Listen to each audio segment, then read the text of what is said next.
I'm retired now in Huntsville, Ontario, and I've been working for 30 years managing nuclear fuel for Ontario Hydro, the old Ontario Hydro. You said managing nuclear for hydro? Yes. You and Adam, Johnny, you, if I can call you Johnny Brinchalia, Giovanni Brinchalia, whom I've known long enough to call him Johnny. Johnny is and Adam have things in common, but you're really not on the same page. Adam is quite interested in the risks of radiation. Yeah. So, you have, I think, been involved in probably producing some of the things that he's supposed to. So there you go. It's a good introduction. Now you're enemies before you even get acquainted. I was chair of the Pugwash Park Commission for a long time. And the Pugwash Park Commission was involved in a lot of peace activities. That's how I met her. Johnny is part of the family, the Eaton family. Yes. And so I guess that's how you are pressed into service on the commission that is in charge of maintaining what I guess we call Thinker's Lodge, the place where the first Pugwash meetings were held, and it's still in service as a sort of a landmark, historical landmark, but definitely more than that. There are meetings held there. I've been there 3 or 4 times. Oh, Dr. Burkett's joined. Yeah. Yes. Yeah. Hello. I'm just finishing my lunch here. Okay. We have a friend in California who's in or near San Diego. This is Frank Kroenke. Yes. And he's a theologian. And a historian. And a historian, okay. So we have somebody who can tell us things about the history of the Vietnam War. And I suppose also about the protest movements of the Vietnam period, right? So Dr. Burkett, what are you a doctor in? What do you do? I'm a retired dermatologist. Oh, you're a doctor. Yes. A real doctor. Yeah. I wasn't going to say that. No. Hey. I'm a former student of Meta's from a class that she taught a few years ago on public health in the nuclear age at the University of Toronto. I have been helping her with Peace Magazine and Project Save the World as a research assistant, but the other day I went up and I helped her with some apartment maintenance, like burnt out light bulbs that she can't reach and computer issues. And so what have you guys been up to now that we're all locked down and still locked down, I presume? I am. Have any of you been able to accomplish any of the projects that you would like to, or that you would normally have been working on, despite all the inconvenience? I'm part of the Hiroshima Nagasaki Day Coalition in Toronto, so we had a virtual commemoration this year, which really went very well, thanks to some very talented people in the group. Frank, tell us about your work on the Vietnam War period. I mean, I'm still listed as a felon, so. Really? Yeah, I mean, early part of my life, I was in the monastery. I never became a priest. I was a monk very briefly. And then I went to St. John's University in Minnesota, which is a Benedictine monastery. And I went out to the University of San Francisco, got a master's degree in theology in 1968. When all this stuff was happening, and I basically was not involved. I mean, I had my Catholic point of view and stuff. I was very much influenced by Teilhard de Chardin. Is he familiar with most of you? Pierre Teilhard de Chardin? Oh, yes. Yeah. Phenomenon of Man, Future Man. Mm-hmm. Well, you'll all enjoy this because some of you might remember these things. I was in an honors reading program in college. In order to get his books, I had to get a letter from the Archbishop of St. Cloud, Minnesota, to go into the Library of Forbidden Books. How's that? A Library of Forbidden Books. So this brother comes to meet me. He has a step, a chain, and this key. And we walk, this is true, we walk up these winding stairs in this turn. And we get in front of this nondescript door, and he puts the key in. So what do you think he does? He steps backwards. Why? He's not allowed to go in that door. He lets you in, though. Well, I have the letter from the bishop saying I can go in. So I turn the key and walk inside. And here I am with all you people who are being persecuted by the Roman Catholic Church. I said, like I say humorously, blood is pouring down off of all the places. And I get Teilhard's book, and in the back, it's typed in red ink, Index Librorum Prohibitorum, Library of Forbidden Books. The humorous thing is that 2 years later, you could buy them in the bookstore. That was the 60s. Things were changing so fast, you know.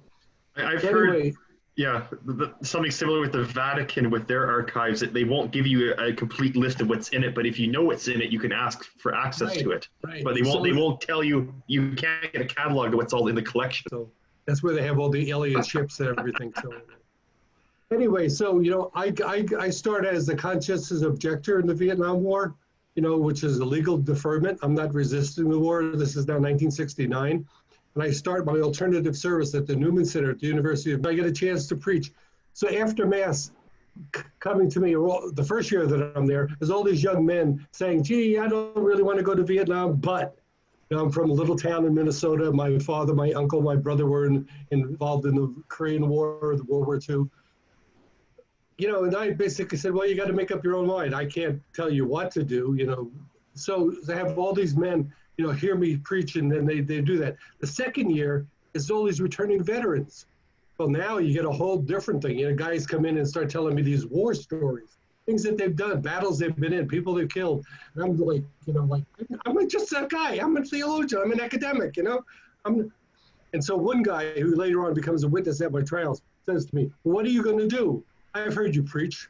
And I go, and so he leaves. He says, we got to stop the war. Stories are being told. We have to shut the system down. I begin to associate with people who are talking about raiding draft boards, what's called the Catholic Radical Movement. I take all those things and I take them to Toronto. I go to Toronto. I look into actually St. Michael's to study there. There was a guy named Richardson who had a popular book at the time. Peter Richardson. Could be. Yeah, he was the head of University College. Yeah, He's a good man. Yeah, no, it was a good place, and I didn't have anything against Canadians. They were helping all the people who were leaving the United States. You used to have to carry your selective service card with you, and so if an employer said, "Are you going to be drafted?" you'd have to take out your card and show it to them. Oh, I am not. And so if you were going to be drafted, you didn't get a job. No, well, really? You don't know if you were going to get drafted, but you know you were liable to go there. So long story short, again, you know, there's a trial. We're in prison. And so I get this 5-year sentence, which at the time was like the longest sentence they were giving out to radicals. And now wait a minute, you got sentenced for what? What exactly? Draft boards. Well, we got indicted on sabotage of the national defense, which, you know, not being a lawyer, I thought was really horrendous, right? And lawyers all said that'd be the best thing to go to trial, and we could argue all day. So when we go to trial, they change it to interference with the selective service system by force, violence, or otherwise. And I say otherwise, and they say no, by violence. So they claim that you were going to use violence somehow. Well, we were destroying paper stuff. Yeah, that was violent. Okay. You know, right. You and I would look at it that way, but they had their, you know, now Frank, you broke in with these other guys and you stole these things, and you're a violent felon. And so we get this 5-year sentence, right? Okay, so this is 1970. Now, some of you remember 1970. I was in a dorm with 70 other guys, double bunk beds. By the time my first year was up, Watergate had happened. And the long story short, which I won't get into, I became friends with Daniel Ellsberg, showed up at our trial one day, and he was trying to release the Pentagon Papers through a trial. That didn't work out. So when we're waiting to go to prison, all of a sudden he releases the Pentagon Papers. We laugh and said, you know, we would have got 50 years in prison. He was facing 105 or something like that. So he's become a longtime friend. And, you know, so the deal is that, you know, what happened is that we go back to the draft board, back to the parole board after a year. So again, long story short, we get out of prison after 14 months. Spend next 25 years in the corporate world as a sales manager, right? Anyway, you said you know Daniel Ellsberg, like. Oh yeah, sure. In fact, if you go to his first book, Papers on the War, yeah, I'm one of the people he dedicates it to. So you know, I'm not giving you a line of bullshit. Okay, It's true. So yeah, I mean, he's continued. I mean, he told me one day. Now you know this now. You know this especially. Adam, is that he said we're in a restaurant in Berkeley. having dinner. And I'm saying, Dan, aren't you afraid someone's going to come up and shoot you? He looked at me and he said, Frank, it's what I know about nuclear weapons is more important than what I told him about Vietnam. And so I've come to learn that, he was one of the architects of McNamara's, nuclear war strategy. Mm-hmm. So the FBI believes that he's given information to me and other people, which I don't have, I'll be very honest with you. Frank, I think he said not long ago that he wanted to write a book about the nuclear war, the weapons. Right. Yeah. And that he had somehow all the documents that he'd saved up had been destroyed or thrown away or something. And he didn't have the material. But he's produced something anyway, right? Right. So you're Adam, is that the book that you just held up? Is that about the nuclear weapons or the? Yeah, it might be mirrored in this camera, but it's the Doomsday Machine: Confessions of a Nuclear War Planner. Yeah. That's what he's really about. That's why he's still alive. He's in his 80s. That's why he's still alive. Yesterday was the International Day Against Nuclear Tests for the United Nations, which is interesting because it's also Meta's birthday. Oh, really? Yes, How about this? My birthday is August 6th. Does that ring the bell? Oh. There's two things. I was 1 year old. They dropped the bomb. And in the Roman Catholic Church, they've changed this, I think. It used to be the Feast of the Transfiguration of Jesus. Joy Kogawa is very obsessed with the bombing of Nagasaki. Yes. Because that is apparently the place, exactly the smack dab center of Catholicism in Asia. Yeah. That the most concentrated location of Catholic, religious people was exactly where they dropped the bomb in Nagasaki. But why did they do it? And it was on something like, I don't know what transfiguration is. I brought up a Protestant, so I don't know what that means. But it is symbolically ironical or something. I'm not sure why they dropped the second bomb. Think they, after they, the original reason for dropping the bomb was to discourage the Russians, I think, from moving farther east. But why they felt they had to drop the second bomb, I'm not sure. Just a show of strength or what? But does anybody know whether that's true, any difference in the amount of opposition that people had toward bomb 1 and bomb 2? I would think the arguments would be exactly the same, but it was a different type of bomb. Right. Yes. So that's probably why they wanted to test that one too. But. So why they hadn't planned to bomb that? It was supposed to, but they were supposed to bomb a different city, but they couldn't get at it or something, so they chose. Was that Nagasaki? Kyoto was going to be bombed. Yeah. They needed to find the right weather phenomena to have the type of firestorm that they wanted. Kurt Vonnegut wrote the one about Dresden. They bombed Dresden in Germany, and it was all fire bombs, but it didn't get the effect that they wanted. So the weather conditions were just right. That's the coincidental thing. So they decided to drop it on there. There were I think 6 different targets. Kokura was another one, but poor weather resulted in Nagasaki being bombed. And then they also were thinking of Kyoto was not bombed, fortunately, and then also some of the industrial areas and more symbolic areas like the Emperor's Palace were both on the list as well. Yokohama and Kyoto both had large industrial and factory areas, and Kyoto hadn't been bombed, and a lot of stuff for manufacturing had moved there. Oh, here's Louis. Hello, Louis. Nice to see you. And Hung Ngui, Win, I think is the way you pronounce it. Is it Newman? Yeah. Yes. Well, hello, Hung Win. Where are you? It says UC San Diego? Yeah, I'm from San Diego. Oh, well, there's another San Diego man here. Frank, are you a student in San Diego? I just recently graduated this June, actually. Good. Okay. What were you studying? So I was studying speculative design with an emphasis in public culture and urban ecology with a minor in entrepreneurship. I saw this event on Facebook, and it was talking about the title appeased me, how to save the world. And so I decided to drop in. Do you want to share your best ideas with us? Susan just joined me. Hello, Susan. Nice Hello, to see you, Susan. Meta. Wonderful to see you. My specialty was in like urban planning, urban design. Maybe is anyone? So I'm hoping to ask you guys: are you aware of eco-mimicry, biomimicry, or how to combat climate Yes. disturbance? I've heard of biomimicry, yes. Using natural designs like the shape of birds' beaks, for example, and the notion of designing the bullet train, or mimicking naturally formed designs within artificial environments like buildings and technologies, yes. That's one of the subfields I'm interested in. Biomimicry, as Adam described as, is inspiration by nature design in order to replicate it. So, for example, you guys are aware of Velcro, right? You know, the sticky material Velcro? Yes. So that was actually inspired by dog fur, actually. You know, because someone noticed his dog, I think that's a golden retriever, I think, just running around and seeing a whole bunch of flowers and stuff getting stick to the fur. And after that, he got inspired by that, created Velcro. Velcro was invented to mimic the hair on a golden retriever. I don't remember if it's a golden retriever, but I remember it was a dog, but yes. Oh, that's really good. Okay.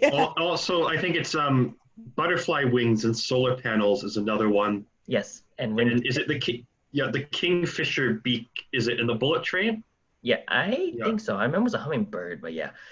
And then whale fins for wind turbines, and hives for smart architect. So what is it you would like to design that has some biomimicry involved? Buildings? Probably because that's where people are gathered up now. So everyone's gathered there. Are you from Vietnam? I was born in Vietnam, but I moved to the US at a young age. Okay, so you're going to be an architect. Urban planner, or state planner, or economic planner, or sustainability planner. I'm not sure yet. One of our board of directors, our steering committee members, is an architect who does sustainable design and who's promoting the use of wood, even for high-rise buildings. That wood, apparently laminated, or what they call mass timber, is a really good feature to use for building even very long, tall buildings. To be honest, I'm not exactly within the architect design city-wise building, but I'm more interested in designing the program, how to develop the site to communicate with the audience or the people who's within it. So my professor Teddy Cruz, he promotes, basically he designs the site to anticipate what audience he's going to have. So usually it's low communities. For example, I'm going to use a church project. So there's one church project that he worked on. He kind of communicated with the church to help kind of develop housing for artists with not within the church, but kind of within the church site, and created activities or programs for the artists to interact with the church and the community around them. And because the basic of urban design, people define the city or the area they live in, and in return, the city reflects the culture value that the people portray and stuff. So I'm kind of interested in that. Mm-hmm. Makes sense to me, but it makes me also wonder what are the lasting implications of having us all isolated from each other now with the pandemic. If we continue to sit at our computers instead of going to a place where we would congregate in one of your buildings, how is this going to change our lifestyle? And do people feel deprived by having that happen? There are some people that theorize the increasing prevalence of high rises is leading to isolation even before the pandemic, because you lose that street level engagement that each house, if you have porches on the street, if you have stoops on the street, if you have people engaging with small businesses on the street, there's that level of social and physical contact. But if you're all in high rise structures as well, there's that added level of isolation. So I suppose if you have a smaller bubble, you're better off than in a high-rise bubble, which is one of I mean, a lot of some of the larger breakout areas have been in high-density buildings. So perhaps if you build, smaller units, like an artist bubble or something, that might be helpful. I don't know. I wonder if, Meta, yeah. David Newman here now. Sorry, I didn't identify myself earlier. David Newman from Winnipeg. Oh, wonderful. Nice to I'm hear your voice. good friend of Richard Denton. This is a wonderful conversation, and it makes me think of what I call peace-able space, and environmental design and interior design and architecture can play a role in this. So can space and urban design. We have some PhD students here in Winnipeg that we befriended who have identified that as a major contributor to an emotional and spiritual environment that can enhance community relations. I happen to be a lawyer for many years, and I still take on cases of importance, what I believe, as using your language, to save the world. And I have an office on the 25th floor at Portage in Maine, overlooking the Canadian Museum for Human Rights. But during COVID-19, for the most part, I found other spaces. And frankly, I prefer the spaces that I've chosen to accommodate the particular needs of the people I meet with and aspirations of people I meet with. So, for example, one of my favorite places to meet is on benches in a park that has a rotary peace pole planted in it, in a flower garden, which is amazing at this time of year.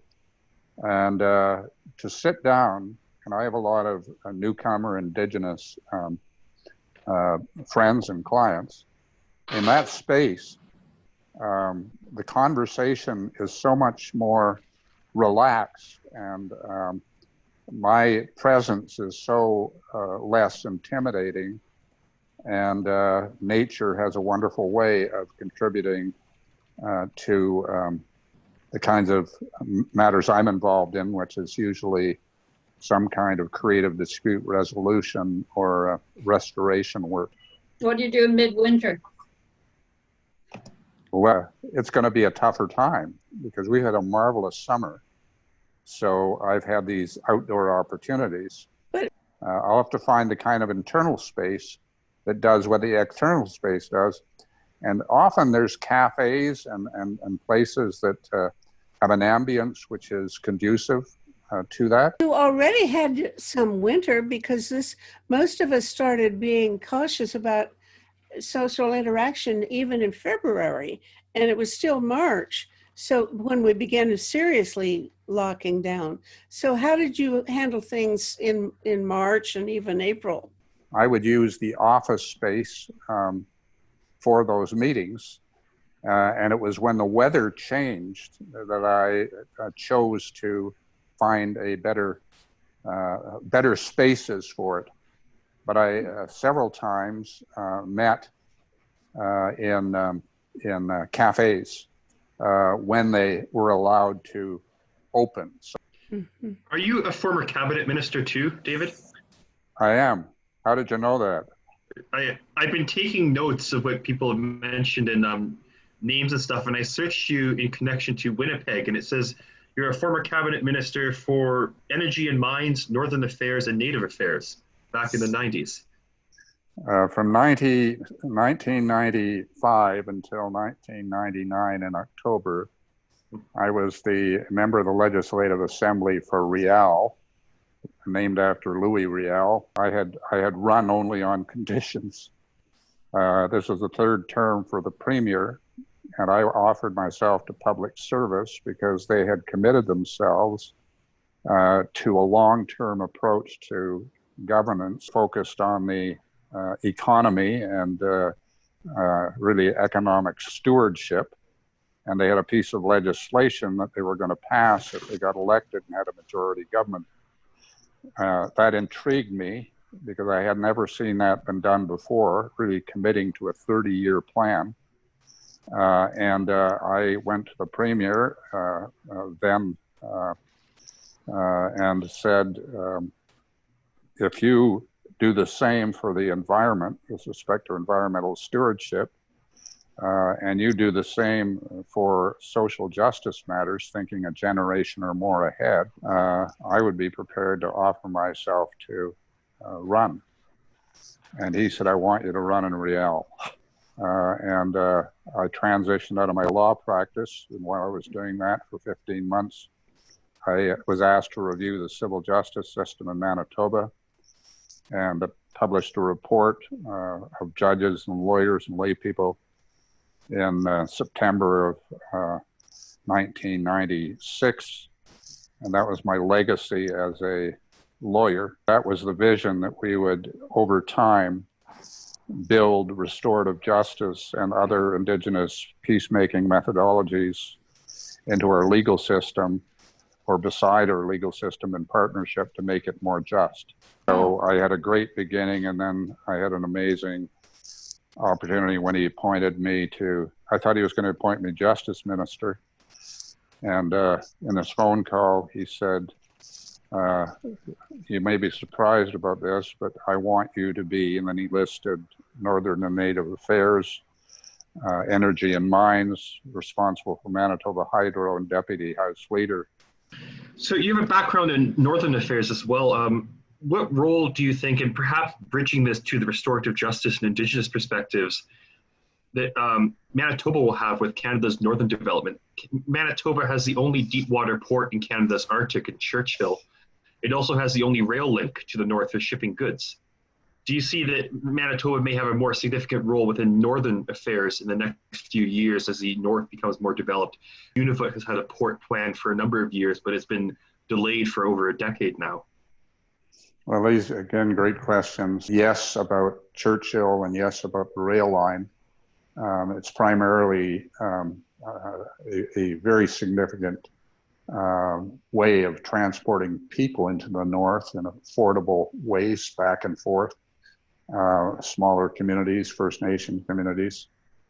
It's also a wonderful tourist vehicle to get people up to see polar bears, and the expense of maintaining a rail line over permafrost and so forth is not easy.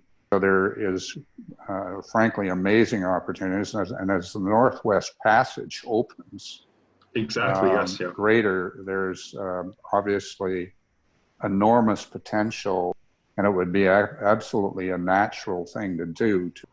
With the melting of the permafrost, does that, I've seen photos of roads, you know, highways that go like this.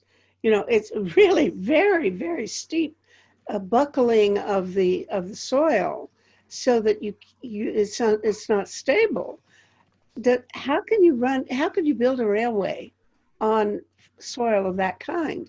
And a hell of a lot of Canada is covered with permafrost at some points of the year. I'm well aware of creative techniques to build on permafrost, including artificially creating permafrost by freezing, and that can be done for the purpose of buildings. But for that to be done for an entire rail line doesn't make a whole bunch of sense. Isn't it? Go around freezing the dirt? Yeah, it is. Yeah, but we freeze food in our in our freezer, so not outdoors. I mean, you don't. I don't freeze my lawn. Right. The rail line has been bought and is under Indigenous control. Ideas which have come to them from the oil industry, of course, is that would you ship oil along the rail line and take that to Churchill? Because under the pipeline constraints and everything else, the U.S., this might be a solution to get stuff cheaper to to Europe. Of course, people like me and you and the individual who asked the question would be very concerned about the environmental implications of that. Yeah. Yeah, I want to welcome two newcomers I see here. Paul Werbos, who's hiding, and David Miller. Maybe it's time now to shift the camera over to somebody who has something new to tell us about what you're interested in. What have you been up to lately? Either Paul or David. One of my big projects in the last couple of months was to compile a list of proposals for resilience. To do it. The interesting thing about this is that it's not just me. This is from over 100 different NGOs around the world. And I put it together under the UN Sustainable Development Goals, which I think are far too little and too late, but it does allow us to compare the different proposals. Paul Werbos, how are you and what are you up to these days? Trying to divide my time between a lot of worthwhile goals. One of them is the climate change issue. Mm-hmm. And I've worked a lot through a group called the Millennium Project, www.themp.org, which has a node in Canada. It has nodes in 60 countries, trying to analyze about the future of the world. We had a major organization out of Silicon Valley a few years ago dedicated to focusing on threats of extinction of the human species. There was a great guy, I think Bill Joy from Sun Computer, stimulated creation of a network where we worked very hard to identify what are the chief threats to the existence of the entire species. And there was a lot of progress made, but it sort of died off a couple years ago. And I was very happy that you have an Australian group, which is trying to address the exact same issues that have been neglected elsewhere. But I think it's a little hard just for a group in Australia to sort of coordinate the network we need around the world. And so I've been just talking to a lot of groups to see, can we resurrect some of these communication networks to talk about the opportunities. There is a group in Canada. I don't know if I've sent you the link. I was really excited that the tech industry in Canada includes people who are thinking about how can we use new information technology to solve some of these climate problems in a more cost-effective way. There's a guy named Barnard, Michael Barnard, B-A-R-N-A-R-D. Barnard is based in Vancouver. And there are people who say, gee, there's another group that publishes more papers that are useless and irrelevant. But Barnard has a book out, a new book out on how we can use advanced technology to solve climate problems cost effectively. So let me give just 3 more minutes. My wife is not too happy about this. But on the climate one, the quick summary is that Greta Thunberg has been making 2 points around the world which are substantially supported by science. And one of them is that the survival of the human species really is at stake. She never proved it to you. The thing she says, don't prove it. I wouldn't believe it if all I knew is what she says. But I've looked into the science and we are at risk. And the second major point is that efficient use of science and technology and well-designed markets can allow us to solve this problem at a cost about 1% of what all these big climate bills are calling for, if not making money. So the Canadian book, the book from Michael Barnard, gives some detail to back up these crazy things that I'm saying. Look it up for sure. Glad to hear it. And I want to greet some newcomers. Thank you very much, Paul. I don't want to get your wife mad at me. So if she's calling you, you go obey her. All right. And we'll see you whenever you're free. Eva Kushner, hello. Nice to see you. And I think I saw Michelle Guay. Hello, Michelle. Michelle, you are in Quebec City, I presume, at home? Yes. Good. Yes. Good to see you. Okay. Well, let's share the microphone a little bit because we've all had a turn talking about what is of particular interest to us. So, Michelle, maybe if you'd like to tell us what you're up to these days. I think your concern mostly has to do with genomics. Well, genomics is the study of all genes in the human species and also other species. It's a big project that was started in the US in 1989, but also took place in the UK, in France, and in China. It was sponsored by 6 big countries. And there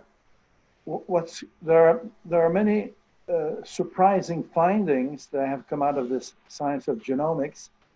One is that the human genome, so the set of all genes, is basically the same in Washington as it is in Moscow, in Paris, in Rio de Janeiro, anywhere you want to pick on the planet.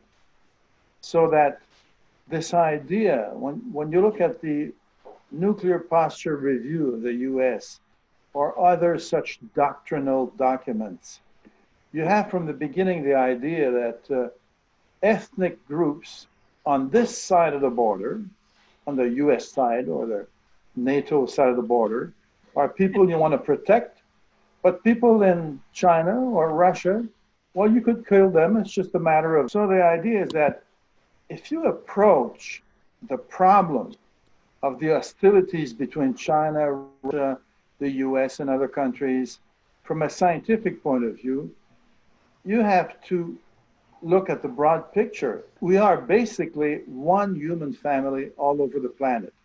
In fact, if you go back to 1300 BC, at the time when the Greek Homer was writing his Odyssey, you find that we all on the planet, we all have the same set of ancestors. Meta, you're not special in being in the Spencer family. The Kennedys were not special in being in the Kennedy family. The same thing with the Rockefellers. When you go back in time, we are all family. So I just finished reading Scott Ritter's book, and you asked me to write a review of it, Meta, and you'll have it within a couple of days. Scott Ritter is an excellent observer of what's been going on with the nuclear armaments and arms control in general. And he and others have this tremendous fear that the US is building up a military system that will be capable of first strike. When you look at the scenarios prepared in Washington, not in Moscow, in Washington, some scenarios call for killing half of the Russian population, but only 30% of the American population. And, you know, it's preparing an enormous crime against humanity. My question is, how does genomics inform this in any way that we already were not, anybody with common sense would have known already? We're all one family, the human population, we're all, it's not us against them. So this has been something that a grade school child should have learned, you know, any one of us. Why do we think that genomics is going to say something new that hasn't already been obvious? Let me tell you my own experience. I was born in the first week of World War II, September 1939. In 1945-46, our local church started showing movies in the basement. The entry fee was 10 cents. We had a whole morning of movies. The movies were generally war movies, cowboy movies, detective movies. These movies taught me to hate the Japanese and to hate the Germans. It took me several decades to overcome this bias that I had gotten from films seen at a very early age. when I was at Bell Labs, I worked with several Germans. I worked closely with one Japanese guy, and I had other Japanese friends. And then I realized how stupid it was for me to have this hate against the Germans and against the Japanese. Well, These people, okay. I think what you're saying is that you were taught racism or some variation of it that would attribute behavioral differences to some sort of genetic inborn tendencies. I think you can be a very bigoted person without, not you in particular, but one can be a very bigoted person without being a racist at all. You can just say, well, I don't like the culture that these people have, and they are dangerous because of their political institutions, because of their culture. They're a threat to me for all kinds of practical reasons that make it necessary for me to want to kill them. So you don't need to be a racist in order to be, a warmonger or a militarist. So again, I think genomics has something important to say, but I don't really see how it's crucial to our understanding of what it is to be a peacemaker, Sorry to argue with you, Michelle, but there we are. well, let me give you another argument. If you read the Russell-Einstein Manifesto that came out shortly after World War II, it advises you to learn to think differently. Now, Meta, I have not succeeded in making you think about human beings from a genomic point of view. No. But I suggest that you do. Okay. You have the financial resources to acquire genetic parentage. It would cost you a couple of $1,000s to have your genome sequenced and stored someplace. Oh, yeah? And I've already had a joined Ancestry and 23andMe, but I'm not sure that they're storing anything of mine. That's not the right one. That's Barbara not the right Burkett one. has her hand out. I think we ought to let Barbara put her oar in here. Well, I was just wondering, has COVID not shown us that we are genetically similar, and that the possibility of a vaccine perhaps depends on that as well? Okay. Michelle? I'm not the only person giving you trouble. Barbara's giving you a little question. No, I'm supporting him. Yeah. I come back again to the Russell-Einstein Manifesto. It says in one of the paragraphs, it's not very long, it's about a page and a half. It says, we have to learn to think differently. I did that with respect to the Japanese and the Germans. At first, I was brought up to hate the Germans and the Japanese. And then later on, as I worked very closely with them, I learned actually to go very far and love them. One German guy that I was working with at Bell Labs once said to me, when you look at these American movies, the bad guy is always a German. This has changed in the last few decades. Now the bad guy is a Russian.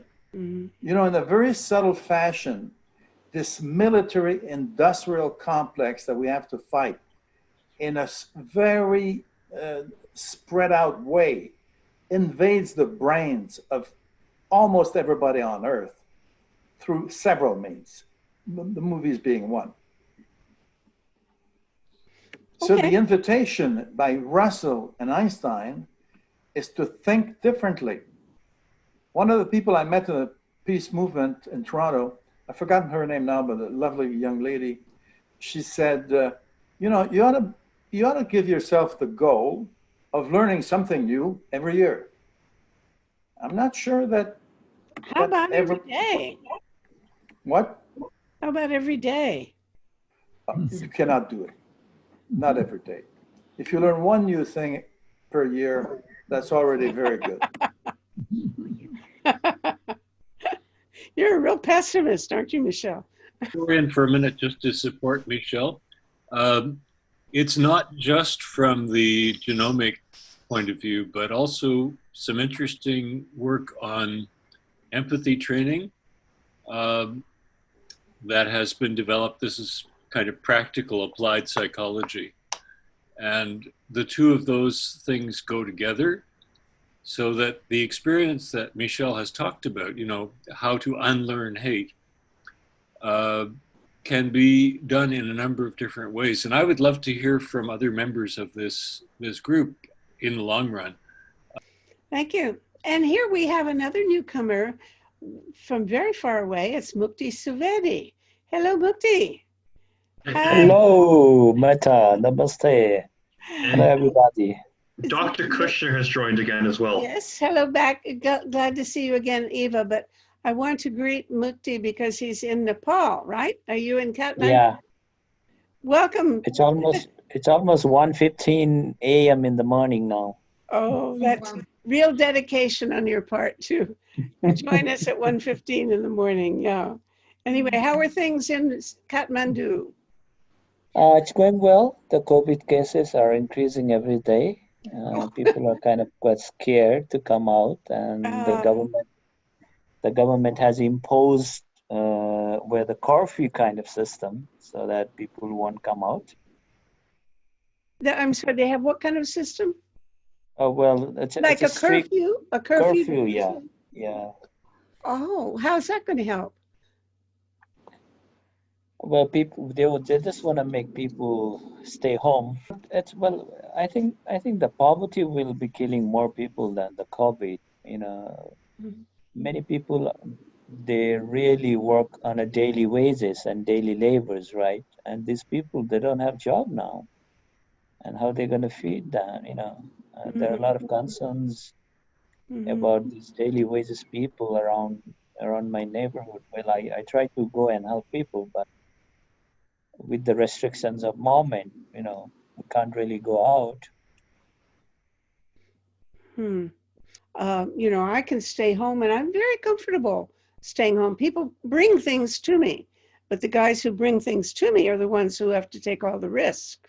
I don't have any risks at all. Somebody brings my food to me and leaves it at the door and knocks and goes away. And by the time I get to the door, they're gone, you know? So, but those folks, I don't know how much of a risk they're taking, but I presume that it's really hard on people who lost their employment. I think these are the time when you really know the true leadership, you know, and when you really know how hard the things are when it's beyond your control. Even we try to give to the people, but it doesn't matter how, and how do we assess them? And you can't travel. And if you give it to some government authority, you don't know whether it goes and reaches to the people or not. You know? Yeah. Well, you were there with some sort of charitable project. You were building houses. What is it you're working on now in your development work in Nepal? Oh, yeah. Well, I work with World Renew. I think some of you might have heard about World Renew. It's in Burlington. No, go ahead. Yeah, well, this is the part of Christian Reformed Church in Canada and in US. We were here after earthquake in 2015.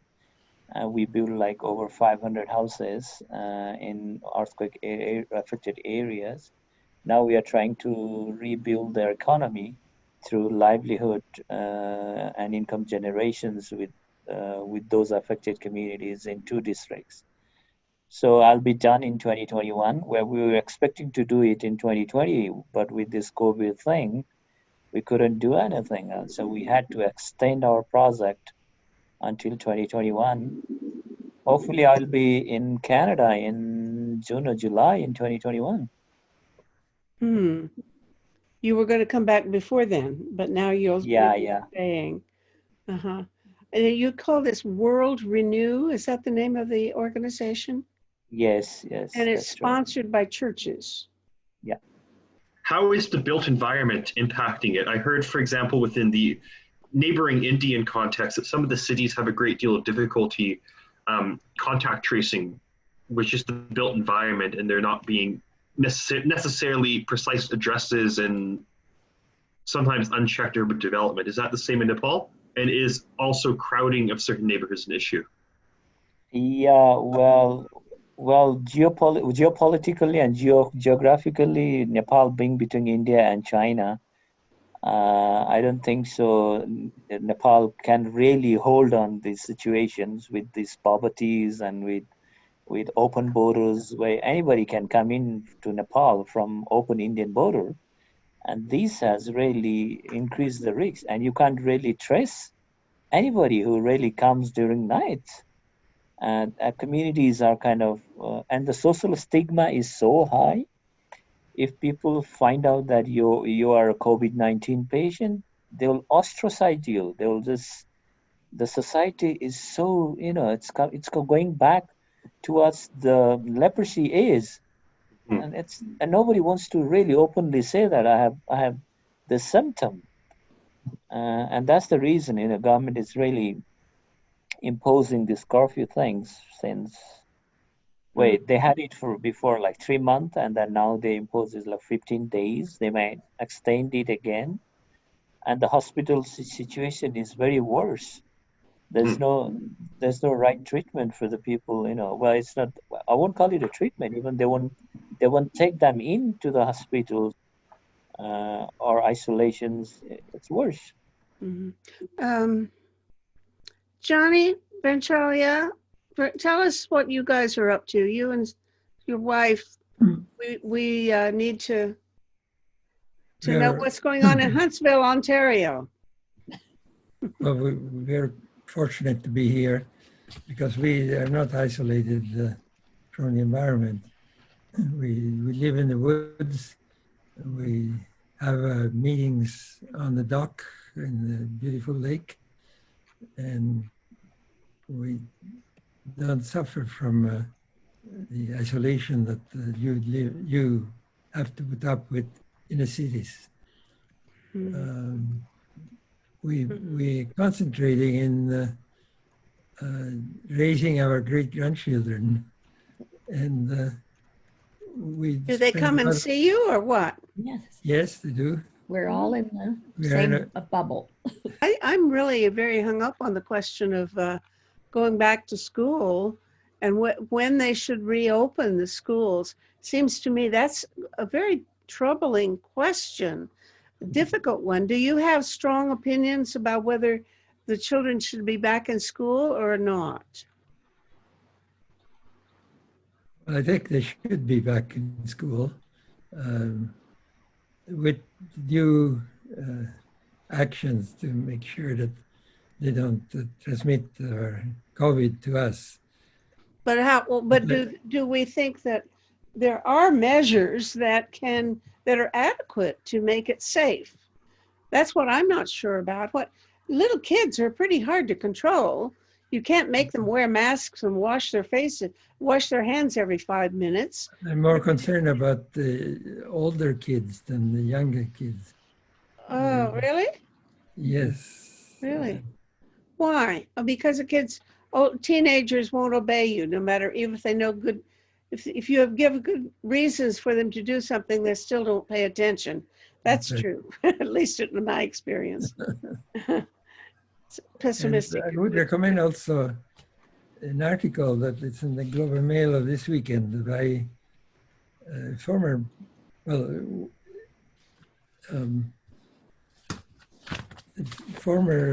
head of the Pugwash students, Pugwash. Oh, yeah. Homer Dixon. Oh, yeah.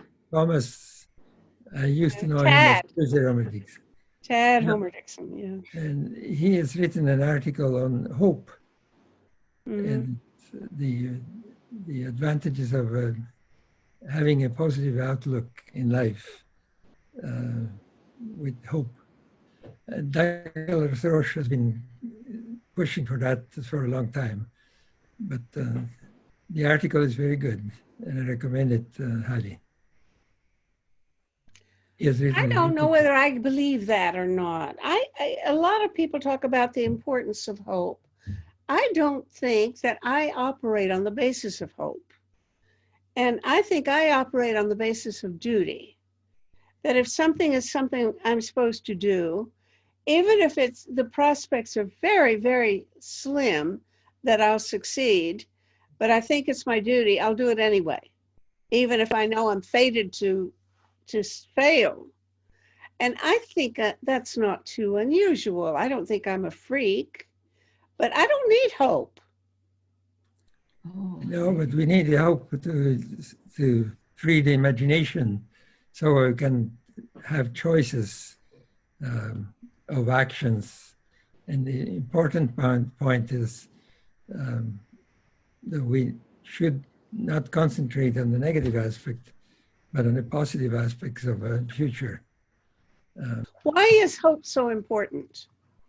Why do you have to have hope? Well, let's look at the vaccination rates in Toronto schools and compare that to the risk of coronavirus. In the St. Rene Catholic School and the Da Vinci School, less than 60% of the students have MMR vaccinations. And less than 60% of the students have diphtheria and tetanus vaccinations. So if that's anything to consider, what are the risks of a communicable disease like coronavirus in those schools that already have a low vaccination rate? Not that there is a vaccination for coronavirus yet, but just looking at that kind of public health approach to why are there students that are not being vaccinated in those schools, and could similar risks be present, say, for example, a family that doesn't like vaccines, are they going to also be against masks? What does that have to do with hope? We can hope to God that there's not an outbreak in the public schools in Toronto or elsewhere in the country. Well, I guess question of what you're hoping for. I hope, okay, I don't get it, and therefore I have hope that I'm not going to get it, and therefore I don't need the vaccine. Is that the argument? I'm not sure what hope is. No, you can hope for any number of things. Well, let's look. The University of Alabama, for example, reopened classes a week ago. They now have over 1,000 new coronavirus cases. We can hope that we don't have the outbreaks in the schools here. That's a notion of hope, but realistically, the numbers. Right. I don't get the argument. Somebody has to straighten me out because my head is not where yours is. Meta, can I interrupt to say that I think the words are getting in the way here. Going back to what Michelle was saying, it's not a bad idea to rely on science here rather than some kind of illusory hope. And I think Adam's making the same point in a different way, that if we look at what science tells us, and it doesn't always give us very obvious, clear answers, but it gives us probabilities. That's a far better guide to behavior than some illusory hope that's based on wishful thinking, religious fundamentalism, ideological commitments. One of the things that Adam mentioned in passing was the anti-vaccination group. And a lot of things now have become politicized to the extent that if you are part of Christian right-wing thinking, you're just going to reject all science out of hand. And it's a very powerful movement in the States. It's somewhat less powerful in Canada, but it's growing very fast. If you take a look at some of the analysis of the Conservative leadership campaign, you will see that those people are deliberately pitching. They're dog whistling to the anti-science groups. And it is growing, as always. It happens first in the States and then it creeps over the border into Canada. But it's happening very fast this time because of the influence of social media. So there are other kinds of hope that are based not on wishful thinking, but I won't get into those now. I hope that. He rejects it, but he says, I hope too, followed by an action. Yeah. Okay. And that's an important distinction. That's what Doug Roche says. Hope is a verb. So, and I think hope in this instance would be prepare the schools so that the bubbles inside the schools are very small. Yeah, make sure that the incident rate in the community is fairly low. You know, take every possible step you can to keep the incidence low. We agree that science is the thing we ought to be doing, I think, and we should put more faith in science than in just hope. But yes, that's what I'm saying. Oh, okay. But I think accusing Homer Dixon of not being in favor of science, it's ridiculous. Well, I would agree. I agree that Tad Homer Dixon is no schlump, but I don't really know what hope has to add to the thing. You can just say there's more reason to believe in science than in superstition or in you know, pinning your hopes on just wishful thinking, and that you can say without bringing hope into the question, I think. Maybe I'm wrong. I don't want to take a dig at Tad Homer Dixon, though. I'm sure he's a good man. There you go. I think that all people of good faith, whether they are religious or not, have, as you put it, a duty to work toward saving the world and saving not only humanity, but all the species that inhabit this beautiful world. And I'm very impressed by what the Canadian Peace Network has been doing in the past, and I'm hoping to work together with you to widen this network as much as possible in as many ways as possible. Can we together look for not necessarily complete solutions, but useful ways of cooperating, exchanging information? On a previous call where Meta was a coordinator, somebody from the peace movement, speaking out of years of experience, said, it's really important that we don't all agree. We never all agreed in the peace movement. That's the whole point. You know, how do you get along with people you don't agree with? A lot of people watching this will not know that you and I are both referring to a new campaign or an effort to renew or revive the Canadian peace movement as a coast to coast to coast movement. The peace movement is part of it. The eco-justice movement is part of it. The racial justice is part of it. The environmental justice is part of it. The climate justice is part of it. I try to sum all that up by using the word eco-justice, but that's just my word.